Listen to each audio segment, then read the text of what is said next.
Metal आणि non मेटलच्या प्रॉपर्टीचा अभ्यास आपण करत आहोत। यामध्ये आपण मेटलच्या फिजिकल प्रॉपर्टी आणि केमिकल प्रॉपर्टी ऑलरेडी बघितलेल्या आहे। नॉन मेटलचे आपण फिजिकल प्रॉपर्टीचा अभ्यास केलेला आहे। या व्हिडिओमध्ये आपण बघणार आहोत नॉन मेटलच्या chemical properties. So next topic chemical properties of non metal.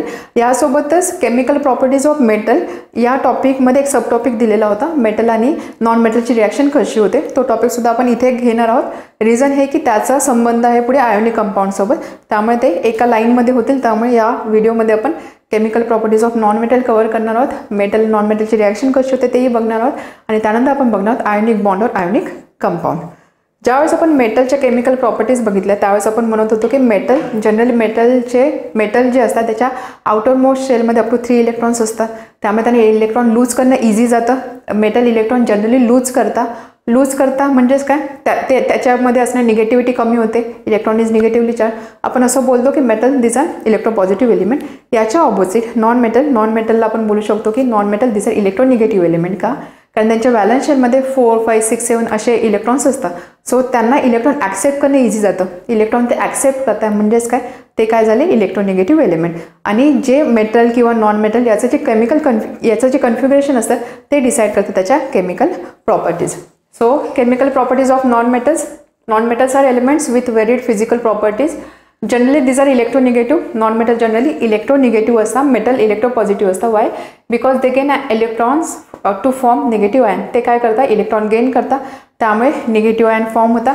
Negative ion त्याला आपण बोलतो ॲनायन, पॉझिटिव्ह आयन त्याला आपण बोलतो कॅटॅयन आणि anion. So chemical properties of non मेटलमध्ये आपल्याला 3-4 रिॲक्शन बघायचे। केमिकल प्रॉपर्टी म्हणजे आपण काय बघतो की एखादा एलिमेंट आहे किंवा एखादा मेटल आहे किंवा एखादा नॉन मेटल आहे, तो ऑक्सिजन सोबत कसं रिॲक्ट होतो किंवा वॉटर सोबत कसं रिॲक्ट होतो किंवा ॲसिड सोबत कसं रिॲक्ट होतो। सो थोडक्यात आपण त्याची केमिकल रिॲक्शन बघत असतो। सो यामध्ये आपल्याला नॉन मेटलच्या केमिकल प्रॉपर्टीमध्ये आपल्याला बघायचं आहे reaction with oxygen, reaction with hydrogen, reaction with water, then reaction with acid, असे 3-4 टॉपिक आपल्याला कव्हर करायचे। सो सगळ्यात आधी आपण बघणार आहोत reaction with oxygen. Non metal आणि ऑक्सिजन याची रिॲक्शन कशी होते। आपण बघितलेलं की ज्यावेळेस मेटल आणि ऑक्सिजनची रिॲक्शन होते त्यावेळेस आपल्याला मेटल ऑक्साईड मिळत होते। त्याच पद्धतीने ज्यावेळेस नॉन मेटल आणि ऑक्सिजन याची रिॲक्शन होते त्यावेळेस काय होतं, non metals usually combine with oxygen. Non metal usually oxygen सोबत कंबाईन होता टू गिव्ह ॲसिडिक ऑक्साईड्स। यामध्ये आपल्याला काय मिळतं, ऑक्साईड मिळतं। कोणते ऑक्साईड मिळतं, acidic oxide. Okay, non metal आणि ऑक्सिजन यांची जर रिॲक्शन झाली त्यापासून आपल्याला ऑक्साईड मिळणार आहे, ऑक्सिजनसोबत रिॲक्शन होते म्हणजे ऑक्साईड मिळणार आहे। जनरली हे जे ऑक्साईड्स असतात हे असतात acidic oxides. Though neutral oxides can form in some cases, but असं नाही की प्रत्येक वेळेस ॲसिडिक ऑक्साईड्स मिळतील। मेजॉरिटी केसेसमध्ये ॲसिडिक ऑक्साईड असतात, काही केसेसमध्ये काही एक्सेप्शन असतील त्यावेळेस न्यूट्रल ऑक्साईडसुद्धा आपल्याला मिळतात। ठीक आहे। सो नॉन मेटल आणि ऑक्सिजन याची रिॲक्शन आपल्याला ॲसिडिक ऑक्साईड जनरली मिळतात, काही केसेसमध्ये आपल्याला न्यूट्रल ऑक्साईडसुद्धा मिळतात। ॲसिडिक ऑक्साईड आणि न्यूट्रल ऑक्साईडचा अर्थ समजतो। ॲसिडिक ऑक्साईड म्हणजे काय, असे ऑक्साईड की जे वॉटरसोबत रिॲक्ट होऊन, इथे खाली एक्सप्लेनेशन दिलेलं आहे, acidic oxides are oxides that react with water to form acid. Acidic oxide आहे त्यामुळे वॉटरसोबत रिॲक्शन होऊन ते ॲसिड फॉर्म करत जातं। हे जस्ट अंडरस्टँडिंगसाठी आहे, तुम्हाला माहिती पाहिजे की ॲसिडिक ऑक्साईड म्हणजे काय किंवा न्यूट्रल ऑक्साईड म्हणजे काय। सो ॲसिडिक ऑक्साईड म्हणजे असे ऑक्साईड की जे वॉटरसोबत रिॲक्ट होऊन ॲसिड फॉर्म करतात, or it can react with bases to form salt, किंवा त्याचं बेससोबत रिॲक्शन होऊन सॉल्ट फॉर्म होऊ शकतं। अशा ऑक्साईडला आपण बोलतो ॲसिडिक ऑक्साईड। न्यूट्रल ऑक्साईड म्हणजे काय असणार आहे, neutral oxide does not react with acid or bases. Neutral आहे, ठीक आहे, त्यामुळे ते कोणासोबतच रिॲक्ट नाही करणार, ॲसिडसोबत सुद्धा रिॲक्ट नाही होणार, बेससोबत सुद्धा रिॲक्ट नाही होणार, सॉल्टसुद्धा फॉर्म नाही होणार, and it does not produce acidic or basic solution when dissolve in water. वॉटरसोबत सुद्धा त्याची काहीच रिॲक्शन होणार नाही, ॲसिडिक किंवा बेसिक सोल्युशन फॉर्म होणार नाही, त्याला आपण बोलतो neutral oxide. Just for understanding हे 2 शब्द माहिती पाहिजे। सो जनरली ज्यावेळेस आपण reaction of non metal with oxygen बोलतो त्यावेळेस ऑक्सिजन आणि नॉन मेटल ह्या रिॲक्शनमधून आपल्याला ऑक्साईड मिळतात। जनरल हे ऑक्साईड असतं ॲसिडिक, काही केसेसमध्ये आपल्याला न्यूट्रल ऑक्साईडसुद्धा मिळतात, हे तुम्हाला लक्षात ठेवायचं आहे। Okay, so non metals usually combine with oxygen to give acidic oxide, though neutral oxides can form in some cases, exception आहे। आता यामध्ये रिॲक्शन दिलेलं आहे, ऑक्सिजनसोबत रिॲक्शन आहे त्यामुळे प्रत्येक ठिकाणी O2 असणार आहे। आपण बघत आहोत नॉन मेटल बघत आहोत, एक घेतलेला आहे कार्बन 2 वेगवेगळ्या कंडिशनला ऑक्सिजनसोबत रिॲक्ट होताना दाखवलेला आहे, आणि एक घेतलेला एस म्हणजे काय, सल्फर। सो कार्बन आणि ऑक्सिजन याची रिॲक्शन झाली, कंप्लीट कंबक्शन जर झालं तर आपल्याला मिळतो gas CO2। Carbon dioxide gas मिळतो. ठीक आहे, हा गॅस असतो ॲसिडिक इन नेचर किंवा ॲसिडिक ऑक्साईड आपल्याला इथे मिळत आहे. ठीक आहे, समजते. कार्बन प्लस ऑक्सिजन जर पार्शियल कंबक्शन झालं, कंप्लीट कंबक्शन झालं तर आपल्याला CO2 गॅस मिळतो. पार्शियल कंबक्शन झालं तर त्या केसमध्ये आपल्याला CO गॅस मिळतो. CO म्हणजे काय? Carbon monoxide. Carbon monoxide is neutral oxide. इथे जसं बोललं ना की जनरली नॉन मेटल आणि ऑक्सिजन ॲसिडिक ऑक्साईड देता, काही केसेसमध्ये न्यूट्रल ऑक्साईड सुद्धा मिळतात. सो ती केस कोणती? फॉर एक्झाम्पल ती केस आहे ज्यावेळेस कार्बनचं पार्शियल कंबक्शन होतं, पार्शली तो बर्न होतो, त्यावेळेस C+O2 त्यापासून आपल्याला मिळत आहे carbon monoxide. Carbon monoxide is neutral oxide, carbon dioxide is acidic oxide. त्याच पद्धतीने सल्फरची ज्यावेळेस रिॲक्शन होते, सल्फरचं कंबक्शन होतं S+O2, यापासून आपल्याला मिळत आहे SO2, sulphur dioxide. This is acidic oxide. ठीक आहे, सो यामध्ये chemical properties of non metal, यामध्ये तुम्हाला आपण जी फर्स्ट प्रॉपर्टी बघितली रिॲक्शन विथ ऑक्सिजन, यामध्ये काय लक्षात ठेवायचं आहे की नॉन मेटल आणि ऑक्सिजन याची जर रिॲक्शन झाली त्यापासून आपल्याला मिळत आहे ऑक्साईड. कशा टाईपचे ऑक्साईड मिळत आहे? जनरली किंवा मोस्टली आपल्याला मिळत आहे ॲसिडिक ऑक्साईड. ठीक आहे, आणि काही केसेसमध्ये काही एक्सेप्शन म्हणून आपल्याला मिळतात न्यूट्रल ऑक्साईड्स. तर याचे 2-3 एक्झाम्पल लक्षात ठेवायचे. ऑक्सिजनसोबत रिॲक्शन होते त्यामुळे +O2 आला पाहिजे. नॉन मेटल आहे, कार्बन कन्सिडर करा किंवा सल्फर कन्सिडर करा. कार्बनमध्ये अगेन पार्शल आणि कंप्लीट कंबक्शन अशा 2 केसेस घ्याव्या लागणार आहे. कंप्लीट कंबक्शन होतं CO2 मिळतं, पार्शल होतं फक्त CO मिळत आहे. दिस इज ॲसिडिक आणि दिस इज न्यूट्रल, हे एक एक्सेप्शन आहे. आणि सल्फर प्लस ऑक्सिजन यापासून मिळत आहे आपल्याला SO2, that is acidic oxide. ठीक आहे, रिॲक्शन विथ वॉटरसोबत रिॲक्शन कशी असणार आहे, म्हणजेच काय? नॉन मेटल प्लस वॉटर याची रिॲक्शन कशी होते? तर जनरली नॉन मेटल वॉटरसोबत रिॲक्ट करत नाही. ज्यावेळेस आपण जनरली वर्ड बोलतो, जनरली म्हणजे काय? तिथे काहीतरी एक्सेप्शन असणार आहे, काहीतरी अपवाद असणार आहे. तसेच एक्सेप्शन या केसमध्ये सुद्धा आहे. Generally non metals do not react with water, but यामध्ये काही एक्सेप्शन आहे. फॉर एक्झाम्पल हॅलोजन जे असतं, हे हॅलोजन वॉटरसोबत रिॲक्ट करतं. ठीक आहे, हॅलोजन नॉन मेटल वॉटरसोबत रिॲक्ट करता. हॅलोजन म्हणजे काय? क्लोरीन, ब्रोमीन वगैरे. सो त्याची एक रिॲक्शन इथे दाखवलेली आहे. हॅलोजन प्लस वॉटर म्हणजेच काय? हॅलोजन म्हणून आपण घेतला सपोज क्लोरीन गॅसियस स्टेटमध्ये प्लस वॉटर, रिॲक्शन आपण वॉटरसोबत बघत आहोत त्यामुळे इथे असणार आहे वॉटर. Cl2 प्लस H2O, यामध्ये आपल्याला प्रॉडक्ट काय मिळत आहे? आपल्याला 2 टाईपचे ॲसिड मिळतात. ठीक आहे, एक ॲसिड आहे HCl, हायड्रोक्लोरिक ॲसिड जे आपल्याला माहिती आहे, आणि दुसरा ॲसिड आहे HOCl. याला आपण बोलतो हायपोक्लोरस ॲसिड. काय बोलतो आपण? हायपोक्लोरस ॲसिड. सो जर तुम्हाला reaction of non metal with water जर विचारलं तर आपण लिहिणार reaction of non metal with water. Generally non metal do not react with water. यामध्ये सुद्धा काही एक्सेप्शन आहे. एक्सेप्शन हॅलोजनमध्ये तुम्ही क्लोरीनचे एक्झाम्पल देऊ शकता. तर यामध्ये HOCl प्लस HCl हे 2 प्रॉडक्ट फॉर्म होतात असे तुम्ही मेन्शन करू शकता. आपण बघतो की स्विमिंग पूलमध्ये बऱ्याचदा क्लोरीन ॲड केलं जातं. स्विमिंग पूलच्या पाण्यामध्ये क्लोरीन ॲड केलं जातं. काय ॲड केलं जातं? कारण क्लोरीन आणि H2O याच्यापासून HOCl बनत आहे आणि HCl बनत आहे, ॲसिड फॉर्म होत आहे. हे जे HOCl असतं ना, हे HOCl एक पॉवरफुल डिसइन्फेक्टंट असतं, म्हणजे ते बॅक्टेरिया वगैरेला किल करतं. म्हणून स्विमिंग पूलमध्ये क्लोरीन ॲड केलं जातं फॉर प्युरिफिकेशन. ठीक आहे, आता हे जस्ट फॉर एक्स्ट्रा इन्फॉर्मेशन आहे, यावर काही क्वेश्चन जनरली विचारणार नाही, पण तुम्हाला माहिती पाहिजे की HOCl फॉर्म होतं आहे किंवा मग क्लोरीन आपण पाण्यामध्ये काय ॲड करतो. क्लोरीन नॉन मेटल आहे, त्याची वॉटरसोबत काय रिॲक्शन होते. ठीक आहे, सो एक्सेप्शन हॅलोजन, HOCl याचं नाव लक्षात ठेवण्याचा ट्राय करा, हायपोक्लोरस ॲसिड. 2 रिॲक्शन बघितले आपण, एक होती ऑक्सिजनसोबतची, एक होती वॉटरसोबतची. आता त्यानंतर आपल्याला रिॲक्शन बघायची आहे with dilute acid. Reaction with dilute acids. Non metals usually do not react with dilute acid. Non metals generally और युजली डायल्यूट ॲसिडसोबत रिॲक्ट करत नाही. युजली वर्ड आला म्हणजे इथे अगेन काहीतरी एक्सेप्शन असणार आहे. एक्सेप्शन काय आहे? Halogen group, for example chlorine, bromine वगैरे. प्रिवियस केसमध्ये सुद्धा हॅलोजन ग्रुपचंच एक्सेप्शन होतं. सो जर तुम्हाला विचारलं नॉन मेटल डायल्यूट ॲसिडसोबत कसे रिॲक्ट करतात, तर आपण काय देणार? Usually non metals do not react with dilute acid. यामध्ये सुद्धा एक्सेप्शन आहे हॅलोजन. सो रिॲक्शन बघूया लगेच. Halogen reaction of non metal with dilute acid आहे, म्हणजे इथे एक ॲसिड आपल्याला कन्सिडर करावं लागणार आहे. इथे ॲसिड घेतलेलं आहे HBr, हायड्रोब्रोमिक ॲसिड. इथे Br ग्रुप आहे ना, so hydrobromic acid. So reaction of halogen आहे क्लोरीन प्लस ॲसिड किंवा chlorine plus dilute HBr. Reaction होऊन आपल्याला प्रॉडक्ट मिळतो HCl प्लस Br2. ठीक आहे, ब्रोमीन प्लस HCl. आता यामध्ये जर तुम्ही ही जी रिॲक्शन बघितली, यामध्ये तुमच्या लक्षात येईल क्लोरीनची रिॲक्शन आपण बघत होतो HBr सोबत. ठीक आहे, हायड्रोब्रोमिक ॲसिड सोबत बघत होता. यापासून आपल्याला प्रॉडक्ट काय मिळालेला आहे, यापासून आपल्याला प्रॉडक्ट मिळालेला आहे HCl.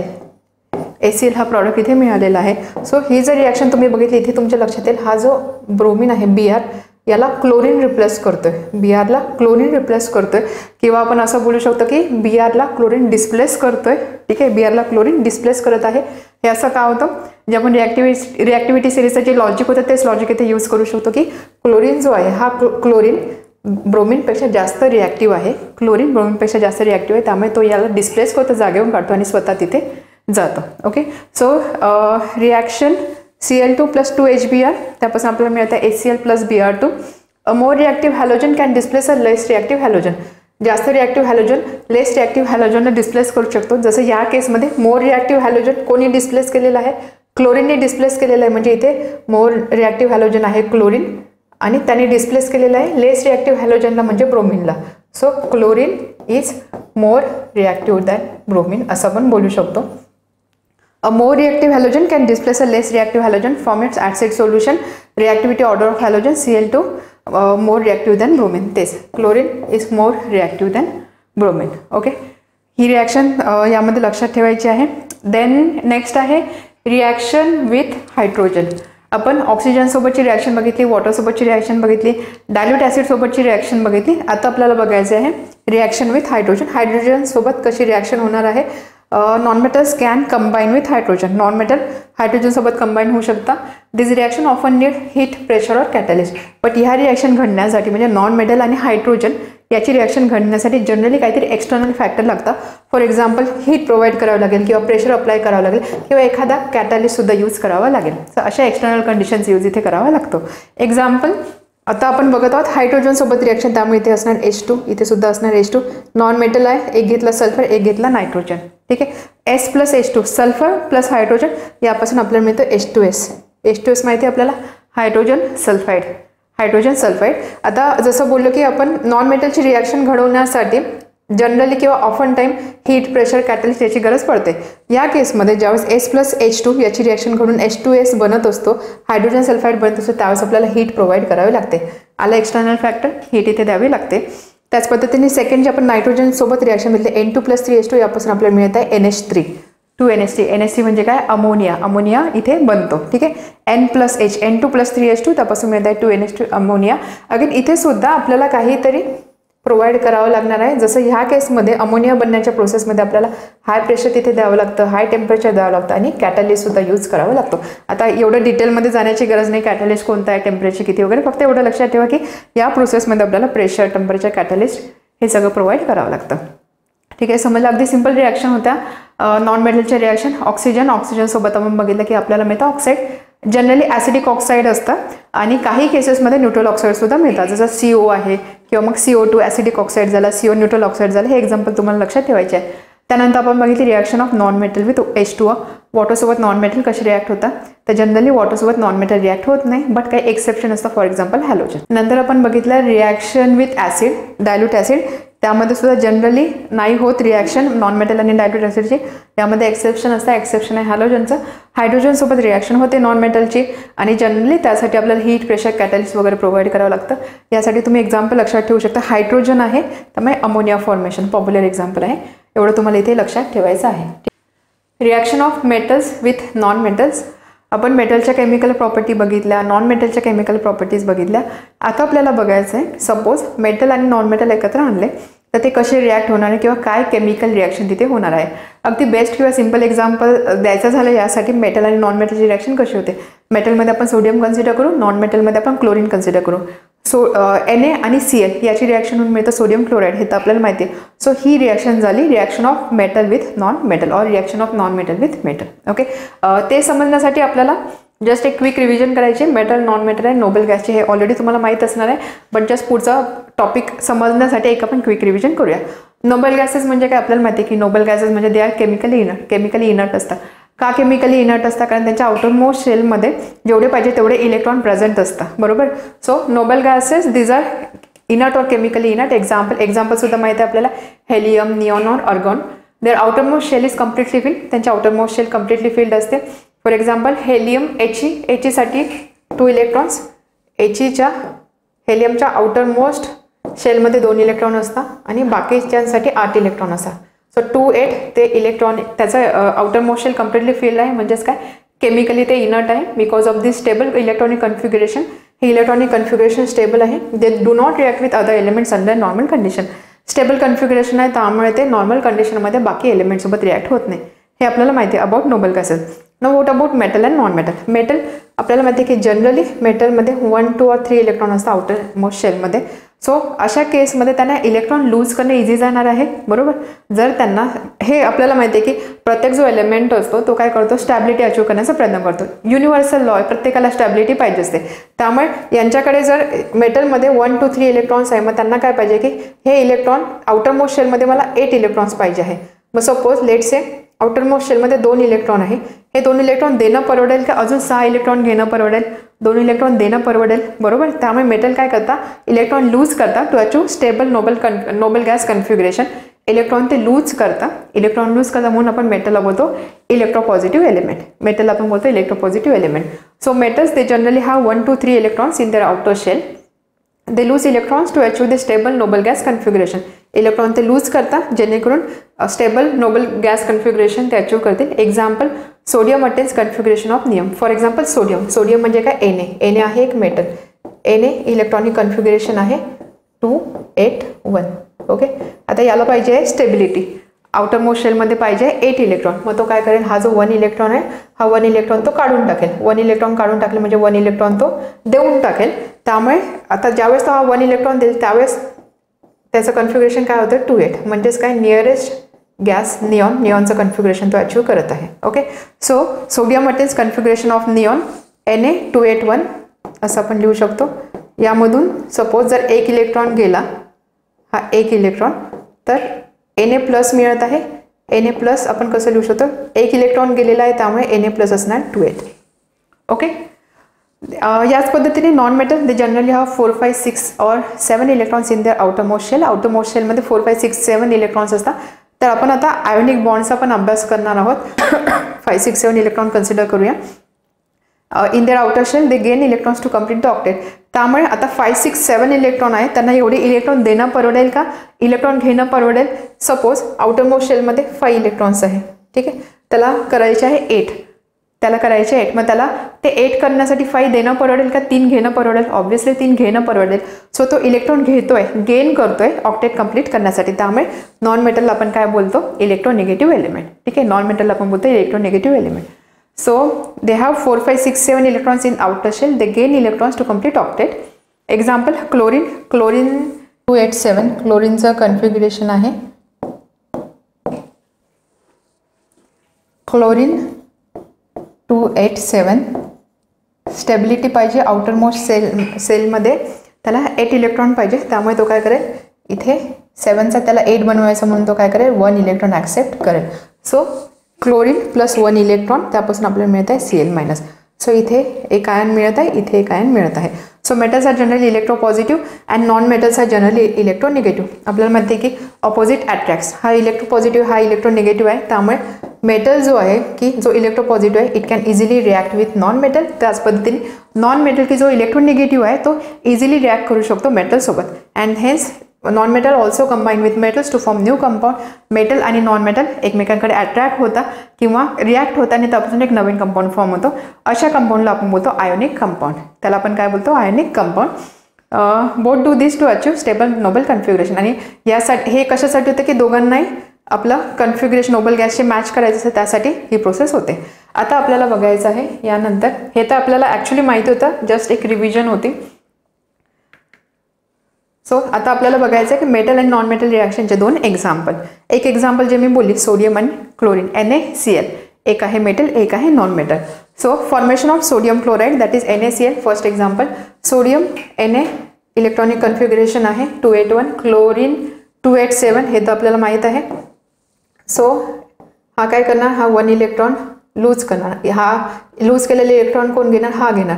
म्हणजे हा याचं इलेक्ट्रॉनिक कन्फिग्युरेशन आहे 2-8. तो 1 लूज करतो, हा 1 घेतो, त्यामुळे याचं इलेक्ट्रॉन कन्फिग्युरेशन होणार आहे 288. याने इलेक्ट्रॉन लूज केला त्यापासून मिळतो आपला Na+ आहे. याने इलेक्ट्रॉन गेन केलेला आहे त्यामुळे आपल्याला मिळतो Cl-. ठीक आहे, आयन. सो आता काय, ऑपोजिटली चार्ज आयन्स अट्रॅक्ट एक आहे पॉझिटिव्हली चार्ज, एक आहे निगेटिव्हली चार्ज. ऑपोजिट चार्जेस आहे किंवा ऑपोजिट आयन्स आहे, त्यामुळे ते अट्रॅक्ट होतील आणि त्यापासून बनणार आहे एक आयोनिक कंपाऊंड NaCl. आणि इथे जो बॉन्ड फॉर्म होतो त्याला आपण बोलतो आयोनिक बॉन्ड, त्याला आपण काय बोलतो आयोनिक बॉन्ड. तर अशा पद्धतीने NaCl हे एक्झाम्पल आहे reaction of metal with non मेटलचं. क्लिअर आहे. सो आयन लेवलवरती बघूया. Na पासून बनत आहे Na++ इलेक्ट्रॉन, जे आत्ताच आपण डिस्कस केलेलं. ठीक आहे. आणि क्लोरीन तो याने लूज केलेले इलेक्ट्रॉन क्लोरीन घेतोय आणि त्यानंतर Na+Cl- ऑपोजिट चार्ज आयन्स आहे ते अट्रॅक्ट होता, एकत्र येतात, त्यापासून एक आपल्याला मिळतो कंपाऊंड NaCl. ही झाली आयोनिक लेवलची रिॲक्शन. ॲक्च्युअल केमिकल रिॲक्शन काय असते 2Na+Cl2, त्यापासून आपल्याला मिळत आहे 2NaCl. सो हे आहे example of metal with reaction of metal with non metal. अजून एक सिम्पल एक्झाम्पल घेतलेला आहे reaction formation of magnesium chloride. यामध्ये Mg मेटल आणि Cl non metal, right. So मॅग्नेशियमचं Mg याचं इलेक्ट्रॉनिक कन्फिगरेशन असं 282, राईट. क्लोरीनचा आहे 287.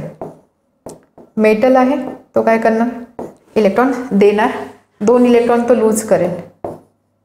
ठीक आहे, 2 इलेक्ट्रॉन लूज करेल, 28 होईल, स्टेबल झाला. याला स्टेबिलिटी पाहिजे, हा काय करेल 1 इलेक्ट्रॉन गेन करेल. ठीक आहे. बट आता इथे मॅग्नेशियमने 2 लूज केलेला आहे, त्यामुळे आपल्याला क्लोरीनचा अजून एक ॲटम कन्सिडर करावा लागणार आहे. इथे 2 इलेक्ट्रॉन आहे, इथे 1 इलेक्ट्रॉन आहे, त्यामुळे आपल्याला क्लोरीनचा अजून एक ॲटम कन्सिडर करावा लागणार आहे. सो आयन लेवलवरती बघा Mg 2 इलेक्ट्रॉन देत आहे, बरोबर. Mg 2 इलेक्ट्रॉन लूज करत आहे, त्यापासून मिळत आहे आपल्याला Mg2+ ion. Chlorine 1 electron gain करतो, आपल्याला मिळत आहे Cl- ion. So Mg2+ 2Cl. इथे 2 का घेतलं समजलं ना, कारण 2 इलेक्ट्रॉन आहे, इथे एकच इलेक्ट्रॉन गेन करतो, त्यामुळे इथे 2 घेतलेला आहे. सो Mg2+ 2Cl- त्यापासून आपल्याला मिळतं MgCl2. MgCl2 म्हणजेच काय, magnesium chloride. Actual chemical reaction Mg+2Cl, त्यापासून आपल्याला मिळत आहे MgCl2. So reaction of metal with non metal forms ionic compound through a process of electronic transfer.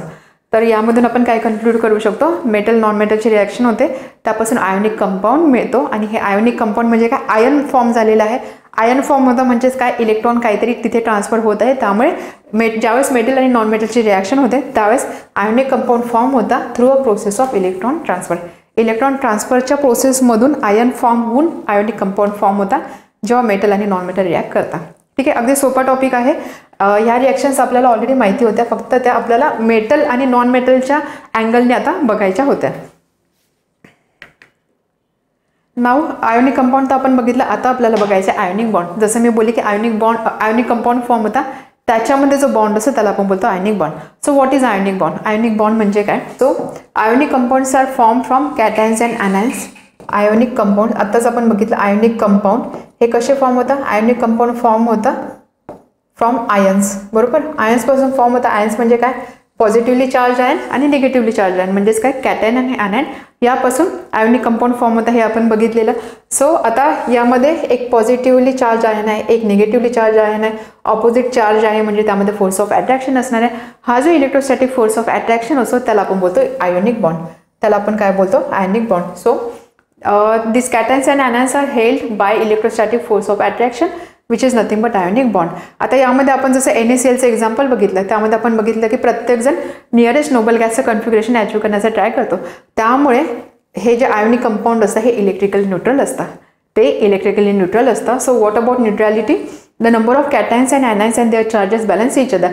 Cation ॲनायनचा नंबर आणि त्याच्यावरचे असणारे चार्जेस एकमेकांना बॅलन्स करतात, त्यामुळे इलेक्ट्रिकली ते न्यूट्रल असतं.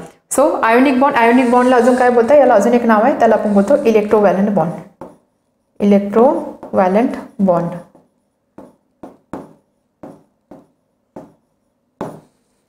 इलेक्ट्रोव्हॅलंट बॉन्ड. सो इलेक्ट्रोव्हॅलंट बॉन्ड किंवा आयोनिक बॉन्ड म्हणजे काय, an electrostatic bond form between 2 different atom. Electrostatic bond की जो 2 डिफरंट ॲटममध्ये फॉर्म होतं, usually metal and non metal. Generally metal आणि नॉन मेटल असतात, जे आपण आता बघितलेलं आहे. Such that one of the atom donates all the electrons from its valence shell and other atom accept electrons resulting in the formation of cation and anion is called as ionic bond or electrovalent bond. ठीक आहे, समजलं काय सांगितलं आहे.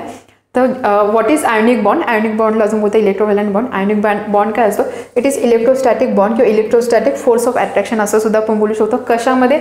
Between two different atom, दोन different ॲटममध्ये, म्हणजे जसं Na आणि Cl या दोन डिफरंट ॲटममध्ये असणारं. युजली एक असतो मेटल, एक असतो नॉन मेटल. हे सुद्धा मेन्शन करायचं आहे. युजली मेटल आणि non metal. Such that one of the atom donates all the electrons from valence shell. अशा पद्धतीने की एक जो आहे तो व्हॅलन्स शेलमध्ये असणारे सगळे इलेक्ट्रॉन डोनेट करेल. At the same time other atom accept this electron. हा जो दुसरा ॲटम आहे तो याने डोनेट केलेले ॲक्सेप्ट करतो, resulting in the formation of cation anion. त्यामुळे एक बनतो पॉझिटिव्हली चार्ज कॅटायन, एक बनतो निगेटिव्हली चार्ज ॲनायन. आणि हा जो बॉन्ड असतो हा या बॉन्डला आपण बोलतो आयनिक बॉन्ड और इलेक्ट्रोव्हॅलंट बॉन्ड. ठीक आहे, सिम्पल आहे, समजते. सो एक्झाम्पल अगेन तेच एक्झाम्पल आहे. NaCl, Na+Cl- हा इलेक्ट्रॉन देणार, हा इलेक्ट्रॉन घेणार, त्यापासून NaCl मिळणार. बॅलन्स झालेलं आहे बघा चार्जेस +1 -1. Mg2 + 2Cl- MgCl2 मिळत आहे, चार्जेस +2 -1 बॅलन्स. ठीक आहे, -1 क्लोरीनचे 2 आहे ना, त्यामुळे -2 +2 आणि -2 बॅलन्स होता. अगेन जर तुम्हाला अशा पद्धतीने समजून घ्यायची असेल मेटल नॉन मेटल कसे रिॲक्ट होतात किंवा आयनिक बॉन्ड कसे फॉर्म होतात, तर बघा Na आणि Cl 281 आउटर मोस्ट शेलमध्ये 1 इलेक्ट्रॉन दिसत आहे. ओके, इलेक्ट्रो पॉझिटिव्ह आहे, मेटल आहे. इलेक्ट्रो निगेटिव्ह आहे, नॉन मेटल आहे. क्लोरीन लास्ट आउटर मोस्ट शेलमध्ये किती असतात? 7. 1 2 3 4 5 6 7. ओके, यामध्ये काय होतं? आता हा जो Na आहे हा काय करतो? इलेक्ट्रॉन देऊन टाकतो. Na इलेक्ट्रॉन देतो, त्यामुळे इथे फॉर्म होतो आयन. आयन आपण असं दाखवतो, बॉक्समध्ये दाखवतो. ठीक आहे, आता मला थोडंसं पायाचा प्रॉब्लेम आहे, जसं मी पहिल्या व्हिडिओमध्ये बोलली, त्यामुळे थोडंसं तुम्हाला ॲडजस्ट करावं लागणार आहे. आणि सेकंड या ठिकाणी बघा काय करतो? हा जो इलेक्ट्रॉन दिलेला हा इलेक्ट्रॉन तो ॲक्सेप्ट करतो, इलेक्ट्रॉन ॲक्सेप्ट करतो, त्यामुळे आपल्याला मिळत आहे क्लोरीन आयन. ओके, हा झाला पॉझिटिव्हली चार्ज, हा झाला निगेटिव्हली चार्ज. 281 1 गेला, हा 1 इथे ॲड झाला. या 281चा हा बनला 28, 287चा इथे 1 ॲड झालेला आहे इलेक्ट्रॉन, त्यामुळे इथे मिळतो आपल्याला 288. एक आहे पॉझिटिव्ह आहे, एक आहे निगेटिव्ह आहे. त्याच पद्धतीने तेच इथे लिहिलेलं आहे. त्याच पद्धतीने MgCl2 मध्ये सुद्धा मॅग्नेशियम 282 1 2 2 इलेक्ट्रॉन दिसत आहे आउटर मोस्ट शेलमध्ये. क्लोरीन 287, जसं आपण बघितलं क्लोरीन एक इलेक्ट्रॉन ॲक्सेप्ट करू शकतो, त्यामुळे आपल्या क्लोरीनचे 2 ॲटम कन्सिडर करावे लागतील. सो Cl 1 2 3 4 5 6 7 इथे सुद्धा 7 इलेक्ट्रॉन दाखवणार. एक इलेक्ट्रॉन याने जो डोनेट केला तो इलेक्ट्रॉन हा एक घेणार, हा एक इलेक्ट्रॉन हा घेणार, त्यामुळे 2 देतो येतो, त्यामुळे Mg2+ इथे मिळत आहे आपल्याला. त्या साईडला Cl- मिळत आहे 2, आणि त्यापासून आपल्याला मिळत आहे Mg2 + Cl-.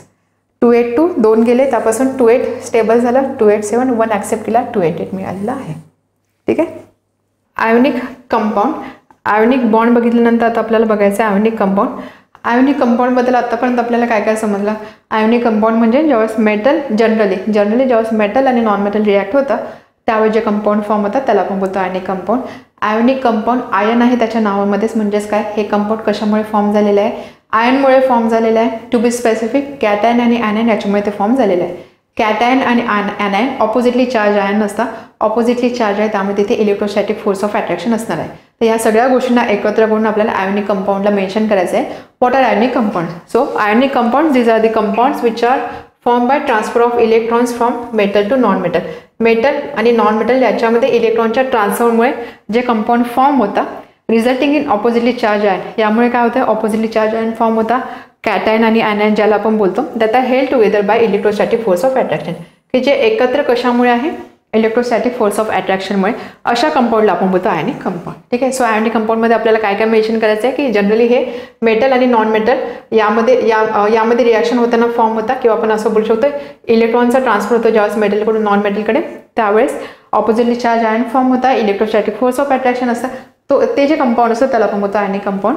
एक्झाम्पल NaCl जे आत्ताच आपण बघितलं सोडियम क्लोराईड, आणि MgCl2 मॅग्नेशियम क्लोराईड, हे आहे एक्झाम्पल. आता आयोनिक कंपाऊंड याचं एक एक्झाम्पल इथे दिलेलं आहे. तुम्ही जर बघितलं एक प्रॉपर एक स्ट्रक्चर इथे आपल्याला दिसत आहे. NaCl इथे प्रॉपरली अरेंजमेंट इथे दिसत आहे. सो आयोनिक कंपाऊंडची प्रॉपर्टी काय असते? आयोनिक कंपाऊंड तिचा क्रिस्टलाइन इन नेचर, क्रिस्टल याचे फॉर्म होतात, किंवा यामध्ये आयनची अरेंजमेंट खूप रेग्युलर असते, त्यामुळे हे जे आयोनिक कंपाऊंड असतात these are crystalline in nature. These compounds have regular arrangement of ions. आयनची अरेंजमेंट कशी असते? रेग्युलर असते. Crystals are smooth shiny and definite shape. Regular arrangement असते, त्यामुळे डेफिनाइट शेप असणार आहे, स्मूथ आहे, शायनी आहे. Shapes differ due to arrangement of ions. आता शेप वेगवेगळे कसे असू शकतात? आयनचे कशी अरेंजमेंट आहे त्यावर डिपेंड करतं शेप कसा आहे. Different compounds are different crystal shape depending on ion size and charge.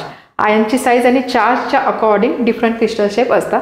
म्हणजेच आपण असं म्हणू शकतो factors affecting crystal structure. Crystal स्ट्रक्चरला कोणते फॅक्टर अफेक्ट करतात? फर्स्ट फॅक्टर आहे साईज ऑफ आयन. आयनची साईज कशी आहे? आयनची साईज स्मॉल आहे का मोठी आहे? Small ions pack differently than larger one. Ions smaller ions आणि लार्ज आयन्स या दोघांची पॅकिंग स्टाईल डिफरंट असणार आहे. त्यामुळे क्रिस्टलचं जे स्ट्रक्चर आहे त्यावर कोणता फॅक्टर अफेक्ट करतो? That is size of ion. Second factor is magnitude of charge. चार्जचं मॅग्निट्यूड कसं आहे? Greater is the charge, stronger is attraction, tighter is the structure. Charge जास्त असेल तर चार्ज जास्त असेल, अट्रॅक्शन जास्त असणार. अट्रॅक्शन जास्त असणार म्हणजे ते तेवढं जवळ एकमेकांना खेचेल, त्यामुळे स्ट्रक्चर कसं बनणार आहे? टायटर असणार आहे. ठीक आहे. यामध्ये एवढंच तुम्हाला लक्षात ठेवायचं आहे की क्रिस्टलाइन स्ट्रक्चर असतं. क्रिस्टलाइन स्ट्रक्चर कशावरती डिपेंड करतं? आयनची साईज काय आहे आणि मॅग्निट्यूडचं चार्जचं मॅग्निट्यूड काय आहे त्यावर ते डिपेंड करतं. सो आता आपण बघणार आहोत आयोनिक कंपाऊंडच्या properties. Properties of ionic compound. Ionic कंपाऊंडच्या प्रॉपर्टीज बघायच्या आहे. एक प्रॉपर्टी आपण ऑलरेडी बघितली, आयोनिक कंपाऊंड क्रिस्टलाइन स्ट्रक्चरमध्ये असतं. So first property, strong attraction between positive and negative ion. So ionic compounds are crystalline, solid and hard. Simple property आहे. Ionic compound आहे, आयन आहे, to be specific positive ion आहे, negative ion आहे, oppositely charge ion आहे, त्यामध्ये अट्रॅक्शनचा force असणार आहे. त्यामुळे आयोनिक कंपाऊंड क्रिस्टलाइन असतात, सॉलिड असतात आणि हार्ड असतात. ठीक आहे. First property crystalline, solid and hard. Second property, ionic compounds R very brittle. They can be broken into pieces when pressure is applied. जर आपण प्रेशर अप्लाय केलं तर ते पीसेसमध्ये ब्रेक होऊ शकतात. ब्रिटल म्हणजे काय? ज्याला आपण बोलतो ठिसूळ. आयोनिक कंपाऊंड हे ब्रिटल असतात. This is second property.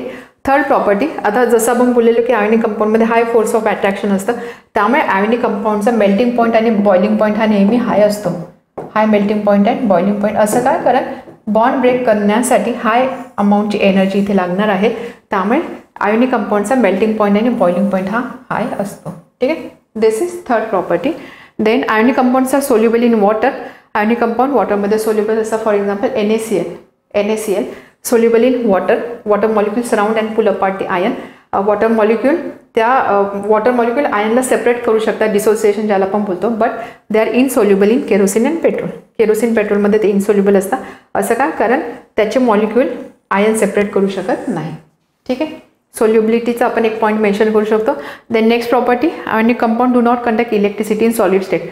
Solid स्टेटमध्ये आयोनिक कंपाऊंड इलेक्ट्रिसिटी कंडक्ट करू शकत नाही. असं का? कारण ते टाईटली पॅक्ड असतात, क्रिस्टलाइन स्ट्रक्चरमध्ये असतात. आयन फिक्स असतं, आयन मूव्ह होऊ शकत नाही, त्यामुळे इलेक्ट्रिसिटी ते कंडक्ट करू शकत नाही. Ions are fixed and can not move. Ion fix असतात, मूव्ह होऊ शकत नाही.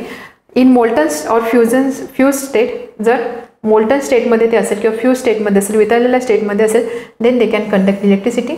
त्या केसमध्ये इलेक्ट्रिसिटी ते कंडक्ट करू शकतात. असं का होतं? कारण ज्यावेळेस मोल्टन स्टेटमध्ये असेल किंवा फ्यूज स्टेटमध्ये असेल तर आयन थोडे फ्री होता. आयन फ्री होता म्हणजे आयन मूव्ह होऊ शकतात आणि त्यामुळे इलेक्ट्रिसिटी कंडक्ट होऊ शकते. And in aqueous solution they also conduct electricity. Aqueous solution म्हणजे सपोज आपण आयोनिक कंपाऊंड वॉटरमध्ये टाकले, त्याचं ॲक्वियस सोल्युशन बनवलं. ॲक्वियस म्हणजे काय? ॲक्वा म्हणजे काय? पाणी. जर आपण ते पाण्यामध्ये टाकलं, ॲक्वियस सोल्युशन जर बनवलं, ते इलेक्ट्रिसिटी कंडक्ट करू शकतं. Dissociation of ion move towards opposite electrodes. हेच ionic compounds are called electrolytes. आणि त्यामुळे आयोनिक कंपाऊंडला इलेक्ट्रोलाइट सुद्धा बोलतात. समजलं आयोनिक कंपाऊंड, आयोनिक बॉन्ड काय काय होतं. आपण सुरुवात कुठून केली होती? आपण सुरुवात केलेली reaction of metal with non metal. Metal non मेटलची रिॲक्शन कशी होते त्यात आपल्याला समजलं की मेटल आणि नॉन मेटल यामध्ये इलेक्ट्रॉन एक्सचेंज होतं किंवा इलेक्ट्रॉनचे ट्रान्सफर होते. त्यामुळे आयोनिक बॉन्ड फॉर्म होता, आयोनिक कंपाऊंड फॉर्म होता. मग आपण आयोनिक बॉन्डचा अभ्यास केला, मग आपण आयोनिक कंपाऊंडचा अभ्यास केला, क्रिस्टलाइन स्ट्रक्चरचा अभ्यास केला आणि आयोनिक कंपाऊंडच्या प्रॉपर्टीचा अभ्यास केलेला. सो आयोनिक कंपाऊंडच्या प्रॉपर्टीज काय काय आपण मेन्शन करू शकतो. आपण बघितलं की आयोनिक कंपाऊंडमध्ये स्ट्रॉंग फोर्स ऑफ अट्रॅक्शन असतं, त्यामुळे आयोनिक कंपाऊंड क्रिस्टलाइन शेपचे असतं किंवा क्रिस्टलाइन स्ट्रक्चर असतो, हार्ड असतात, सॉलिड असतात. नेक्स्ट प्रॉपर्टी आपण बघितली की आयोनिक कंपाऊंड ब्रिटल असतं. फॉर एक्झाम्पल NaCl तुम्ही लक्षात ठेवू शकता. हाय मेल्टिंग पॉईंट असतो, हाय बॉइलिंग पॉईंट असतो. आयोनिक कंपाऊंड वॉटरमध्ये सोल्युबल असतात. केरोसिन किंवा पेट्रोल यामध्ये ते सोल्युबल नसतं. एक्झाम्पल NaCl मीठ पाण्यामध्ये विरघळतं, सो सोल्युबल इन वॉटर. त्यानंतर नेक्स्ट आहे कंडक्टिव्हिटीचा. इलेक्ट्रिक कंडक्टिव्हिटी सॉलिड स्टेटमध्ये आयोनिक कंपाऊंड कंडक्ट नाही करू शकत इलेक्ट्रिसिटी. का? कारण आयन फिक्स प्लेसमध्ये असतं, मूव्ह होऊ शकत नाही. मोल्टन किंवा फ्यूज स्टेटमध्ये they can conduct electricity and even aqueous सोल्युशनचं सपोज आपण ते पाण्यामध्ये विरघळले तरी त्या केसमध्ये सुद्धा ते इलेक्ट्रिसिटी कंडक्ट करू शकतात. आणि आयोनिक कंपाऊंडला अजून काय बोलतात? इलेक्ट्रोलाइट. एवढं फक्त नाव तुम्ही लक्षात ठेवा, इलेक्ट्रोलाइट त्याला बोलतात.